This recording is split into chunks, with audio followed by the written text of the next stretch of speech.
जय हिंद। आप सभी का स्वागत है आपके अपने YouTube चैनल बिलोटी टीचिंग सेंटर में। तो आज हम लोग उपस्थित हैं भौतिक विज्ञान की इस सप्ताह के पहले क्लास में। Welcome to all guys in your physics classes.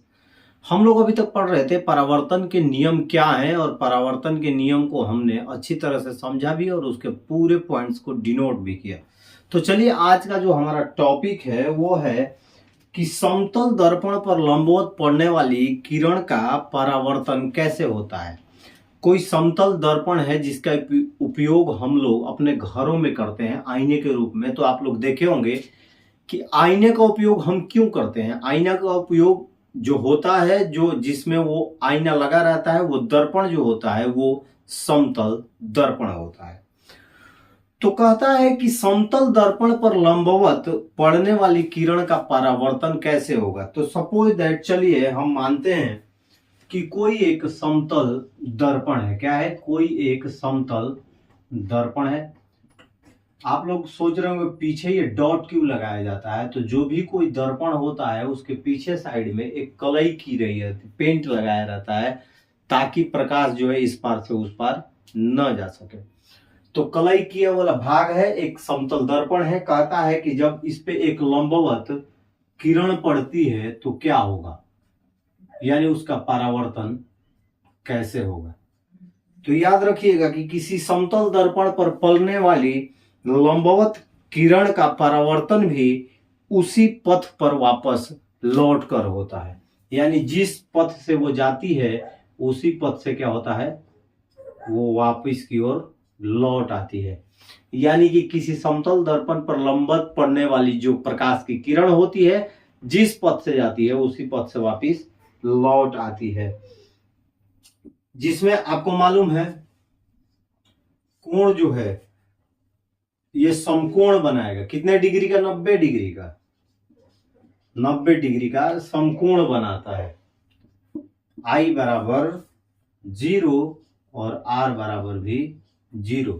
यानी आपतन का कोण परावर्तन के कोण के बराबर होता है। ये हमारे परावर्तन का नियम है जो कि मैं पढ़ा चुका हूं।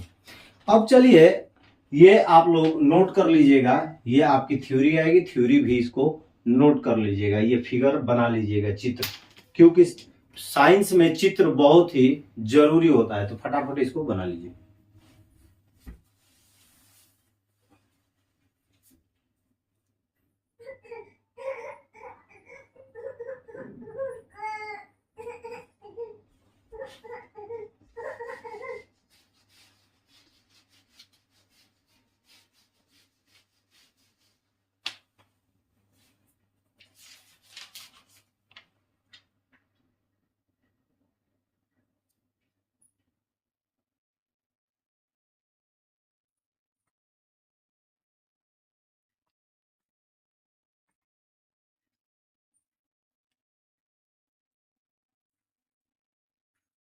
हमने तो ये जाना कि समतल दर्पण पर जब कोई प्रकाश की किरण लंबवत पड़ती है तो उसका परावर्तन कैसे होता है।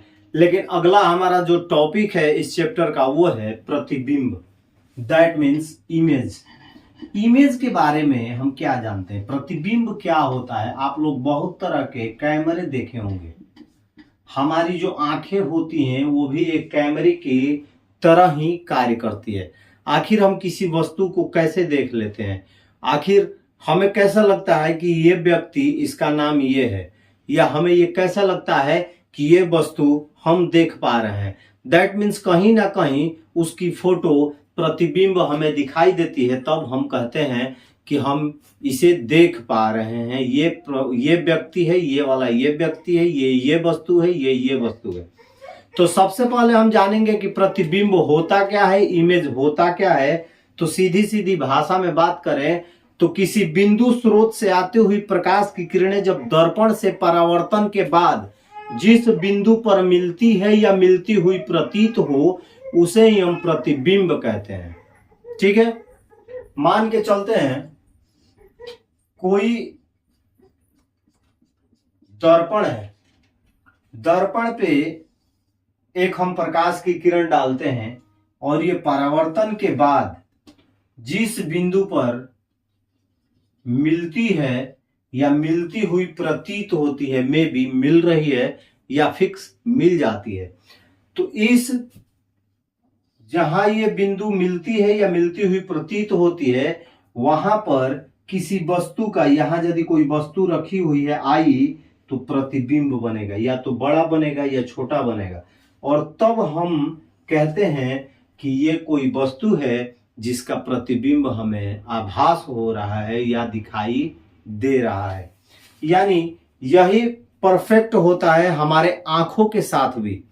आंखों के साथ हमारे क्या होता है, कोई प्रकाश की किरण आती है, किसी वस्तु से टकराती है, टकराने के बाद हमारे आंखों पे आती है, फिर जाकर जहां पर प्रतिबिंब बनता है इस प्रकार का, वहां पे वो वस्तु हमें दिखाई देती है।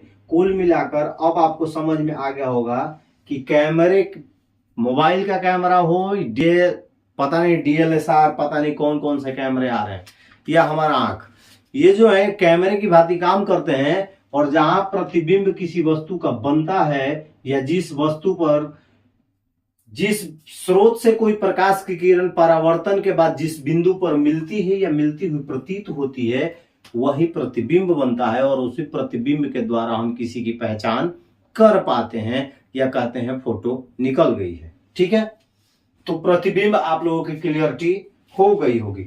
अब चलिए, प्रतिबिंब दो प्रकार के होते हैं। एक होता है वर्चुअल, दैट मीन्स आभासी प्रतिबिंब, सिर्फ आभास हो रहा है, वैसा होता नहीं है। दूसरा होता है कि वास्तविक प्रतिबिंब, यानी रियल इमेज। तो देखिए, दो प्रकार के प्रतिबिंब होते हैं। पहला होता है वास्तविक, पहला क्या होता है, वास्तविक, जिसे रियल इमेज कहते हैं। और दूसरा होता है आभासी, जिसे हम कहते हैं वर्चुअल। ठीक है, आभासी और वर्चुअल दो प्रकार के प्रतिबिंब होते हैं। तो वास्तविक प्रतिबिंब होता है कि किसी बिंदु स्रोत से आती हुई प्रकाश की किरण दर्पण से परावर्तन के बाद जिस बिंदु पर वास्तव में मिलती हैं, ये हो गया दर्पण, और कोई प्रकाश आता है और आके टकराता है, और किसी बिंदु आई पर, या जो यहां प्रतिबिंब बन रहा है, वहां पर वास्तव में जाकर टकराता है, मिलता है, उसे हम कहते हैं रियल इमेज। यानी किसी बिंदु स्रोत से प्रकाश की किरण आई, या हम किसी को देख रहे हैं, उससे प्रकाश की किरण आती है, हमारे आंखों पे पड़ती है, फिर लौटती है, और लौटकर वास्तव में जिस बिंदु पर मिलती है, आगे पढ़ेंगे कि किस प्रकार वास्तविक में प्रतिबिंब बनता है और आभासी में प्रतिबिंब। तो वास्तविक में जिस बिंदु पर परफेक्ट जाकर मिलती है, वहां टकराती है, उसे ही हम कहते हैं वास्तविक प्रतिबिंब, यानी रियल इमेज। लेकिन वही जो होता है कि किसी बिंदु स्रोत से कोई प्रकाश की किरण टकराने के बाद जिस बिंदु पर मिलती नहीं है, बस मिलती हुई प्रतीत होती है, हमें लगता है कि मिल रहा है, लेकिन वास्तव में फैक्ट यह है कि वहां मिलता नहीं है, तो उसे हम कहते हैं आभासी प्रतिबिंब। क्लियर? प्रतिबिंब क्या होता है, किसी बिंदु स्रोत से परावर्तन के बाद, दर्पण से परावर्तन के बाद, जब कोई बिंदु जब प्रकाश की किरण किसी बिंदु पर मिलती है या मिलती हुई प्रतीत होती है, तो हमें इमेज, प्रतिबिंब मिलता है। दो प्रकार के इमेज होते हैं, वास्तविक प्रतिबिंब, आभासी प्रतिबिंब। वास्तविक प्रतिबिंब वो है जहां पर किसी दर्पण से, किसी बिंदु स्रोत से प्रकाश की किरण आकर दर्पण से टकराने के बाद वास्तव में उस बिंदु पर मिलती है, तो वास्तविक प्रतिबिंब बनाती है। लेकिन जहां पर मिलती हुई प्रतीत होती है, मिलती नहीं है, वहां पर क्या होता है, आभासी प्रतिबिंब बनता है। तो ये रहा आज का आपका फिजिक्स का मास्टर क्लास, जिसमें हमने जाना कि समतल दर्पण पर परावर्तन की किरण लंबवत जब टकराती है तो क्या होता है, प्रतिबिंब क्या है, और प्रतिबिंब कितने प्रकार के होते हैं, इसके थ्योरी को आप लोग लिख लीजिएगा। आज के लिए इस क्लास में बस इतना ही। कल फिर मिलेंगे अगले वीडियो में, तब तक के लिए आप सभी को जय हिंद। अपना थ्योरी नोट कर लीजिए।